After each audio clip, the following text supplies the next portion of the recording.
So, here are some questions for regulatory affairs professionals. For example, how do you ensure that bioequivalence of generic drug in an ANDA?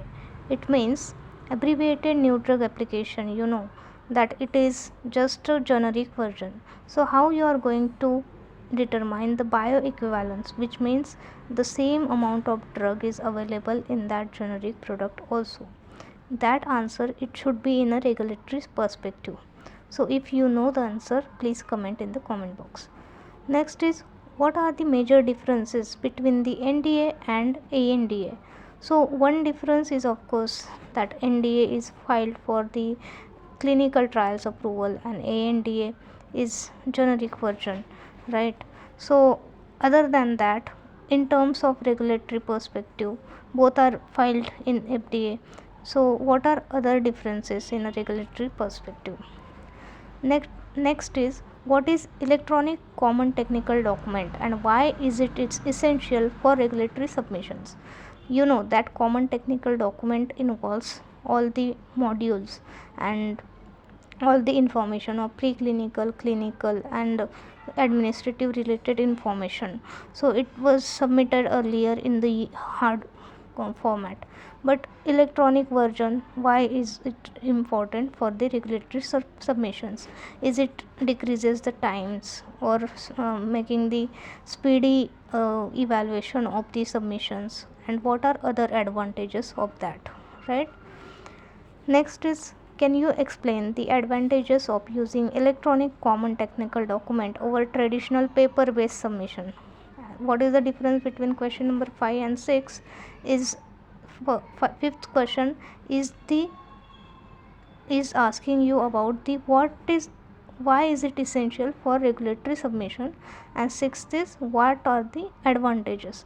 So these six on in the sixth question, these are can be common advantages of electronic CTD, and in fifth question, in the regulatory perspective, why electronic common technical document is required. Seventh question is, how do you handle electronic validation and submission errors in electronic common technical document? Because you know that paper based submissions, there can be means if mistakes are there, what are measures they take, means how they correct those mistakes or any errors. But in case of electronic common technical document, these submissions errors, how they are going to correct, or how you validate the electronic CTD. Next is, discuss the main modules of electronic common technical document submission and their significance. So you must know the paper based and electronic CTD submission in terms of their modules and their significance. So what are the major differences, which module is extra or avoided in which submission with their significance.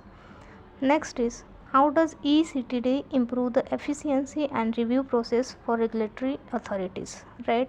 If suppose something is in electronic format, so it will increase the speedy procedure for the reviewers to review, and thus it can improve the efficiency of reviewing process, right? But how, means how is it going to help in terms with reference to the paper based submissions? Next is, discuss the key challenges and best practices in implementing eCTD submissions. So obviously there will be softwares, there will be databases and formats. So what are the challenges for new person if suppose they there? So in terms of handling, in terms of all, so this you should know the challenges and how you can what best practices you can use in implementing eCTD submissions.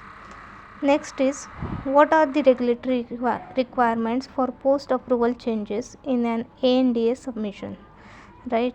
So once you have submitted ANDA, but after that some post approval changes are there suppose, so what are the regulatory requirements, how you are going to submit this ANDA with post post approval changes.